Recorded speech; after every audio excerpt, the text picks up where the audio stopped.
Assalamualaikum warahmatullahi wabarakatuh. Alhamdulillahirabbil alamin wa bihi nasta'inu ala umuri dunya waddin. Wassalatu wassalamu ala asyrafil anbiya'i wal mursalin sayyidina maulana Muhammadin amma ba'du. Di sini saya akan mempresentasikan tentang manusia sebagai makhluk individu. Jadi di sini manusia itu bisa jadi dua, manusia sebagai makhluk individu, juga manusia sebagai makhluk sosial. Namun yang saya akan bahas yang tentang manusia sebagai makhluk individu. Kenapa bisa manusia bisa disebut sebagai makhluk individu? Di sini manusia sebagai makhluk individu yaitu karena manusia memiliki hak atas dirinya sendiri, baik itu berpikir ataupun bertindak. Akan tetapi dalam berpikir dan bertindak di sini harus disesuaikan oleh keadaan sosial dan lingkungan.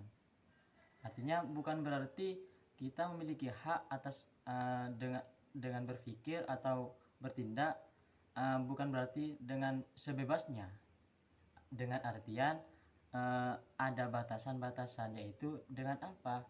Dengan lingkungan dan sosial. Dengan artinya harus sesuai dengan sosial dan lingkungan.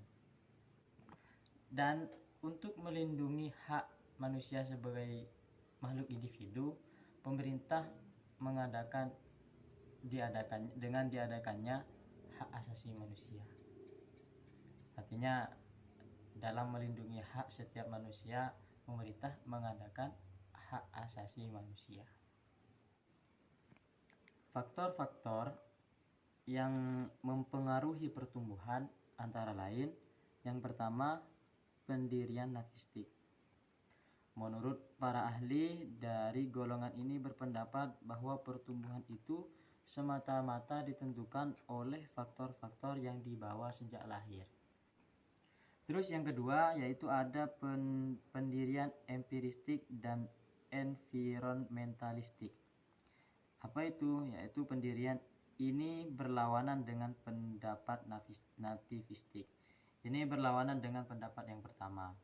Artinya mereka menganggap bahwa pertumbuhan individu semata-mata tergantung pada lingkungan, sedangkan dasar tidak berperan sama sekali. Artinya yang tadi itu bahwa faktor pertumbuhan itu dari bawaan sejak lahir, dan sekarang yang nomor 2 yaitu faktor pertumbuhan yang dari lingkungan, bukan sejak lahir. Intinya berlawanan dari pendapat yang pertama tadi dengan yang pendapat yang kedua ini, yaitu berlawanan kalau yang pernah. Terus yang ketiga ada pendirian konvergensi dan interaksionisme. Namun yang terakhir ini yang merangkul semua pendapatnya tadi. Artinya berpendapat bahwa faktor pertumbuhan manusia itu yang pertama dari bawaan sejak lahir, dan yang kedua dari lingkungan dan sosial. Terus tahap pertumbuhan individu berdasarkan psikologi antara lain, yang pertama masa vital, yaitu usia 0,0 sampai kira-kira 2 tahun. Artinya yang pertama ini pertumbuhan individu yang berdasarkan psikologi. Di sini yang pertama yang disebut dengan masa vital. Apa itu masa vital? Masa vital itu masa-masa yang sangat penting. Salah satunya ada yang menyebutkan 1000 hari emas. 1000 hari emas, hari yang disebut hari emas untuk manusia, yaitu sejak lahir sampai 1000 hari. Itu yang disebut dengan masa vital. Artinya sangat penting hari ini. Yang dimaksud masa vital ini adalah masa yang sangat penting bagi pertumbuhan manusia. Yang kedua, masa estetik, yaitu dari umur kira-kira 2 tahun sampai kira-kira 7 tahun. Masa estetik itu masa estetik itu masa indah, masa indah bagi seorang manusia. Selanjutnya yang ketiga yaitu masa intelektual. Masa intelektual ini kira-kira dari umur 7 tahun sampai 13 tahun atau 14 tahun. Ini masa pembenahan untuk pemikiran, itu masa intelektual.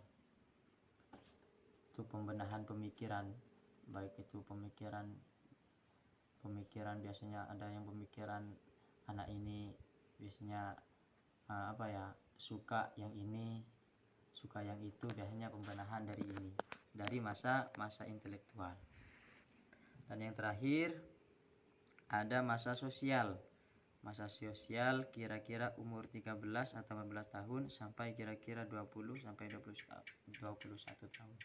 Di sini masa sosial, artinya manusia mulai bisa bersosial itu mulai dari sekitar umur 14 tahun atau 13 tahun sampai 20 atau 21 tahun.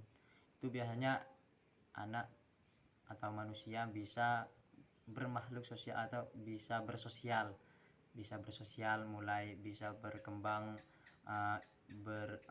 interaksi dengan lingkungan, biasanya dalam usia segitu dari 13 sampai 21. Mungkin cukup sampai ini yang bisa saya sampaikan, kurang lebihnya mohon maaf yang sebesar-besarnya. Nanti untuk kelanjutannya bisa ke pemateri yang nomor 2. Sekian dari saya. Wassalamualaikum warahmatullahi wabarakatuh. Baik, di sini saya akan menjelaskan tentang manusia sebagai makhluk sosial. Mengapa manusia itu dikatakan sebagai makhluk sosial? Karena manusia itu tidak dapat hidup sendiri tanpa adanya bantuan dari orang lain. Karena manusia itu mempunyai keturunan dan keperluan untuk memenuhi kebutuhan ekonominya. Oleh karena itulah, manusia dalam hidup bersosial memerlukan berbagai macam kaidah. Di sini yaitu diantaranya kaidah sosial serta kaidah hukum. Diciptakannya kaidah sosial dan kaidah hukum di sini untuk menciptakan ketertiban, keamanan serta kenyamanan dalam hidup bersosial. Yang dimaksud dengan kaidah sosial yaitu ketentuan yang memberi batasan dalam hubungan antar manusia untuk memenuhi kebutuhan atau kepentingannya tanpa melanggar kepentingan yang lain. Sedangkan yang dimaksud dengan kaidah norma merupakan tata tertib yang berwujud kumpulan aturan bait tertulis maupun tidak tertulis yang tumbuh dalam hubungan antar manusia. Kaidah atau norma merupakan peraturan hidup tentang bagaimana selaku individu bertindak dalam kehidupan sosialnya serta bagaimana manusia menghindari perbuatan yang akan menimbulkan gangguan terhadap kepentingan manusia lainnya. Jenis-jenis kaidah sosial yaitu terdiri dari 4. Yang pertama yaitu kaidah agama. Yang dimaksud dengan kaidah agama yaitu kaidah sosial yang asalnya dari Tuhan yang berisi agama-agama, larangan-larangan, serta perintah-perintah. Kaidah agama merupakan tuntunan hidup manusia untuk menuju perbuatan dalam kehidupan yang baik dan benar. Yang kedua yaitu kaidah kesusilaan. Yang dimaksud dengan kaidah kesusilaan di sini yaitu peraturan hidup yang berasal dari suara hak manusia itu sendiri. Kaidah kesusilaan mendorong manusia untuk berakhlak mulia yang ditunjukkan pada sikap batin manusia. Yang ketiga yaitu kaidah kesopanan. Kaidah kesopanan di sini yaitu peraturan hidup yang timbul dari pergaulan dalam masyarakat tertentu. Kaidah kesopanan ditunjukkan pada lahir manusia akan terwujud ketertiban masyarakat dan suasana keakraban dalam masyarakat. Yang terakhir di sini yaitu kaidah hukum.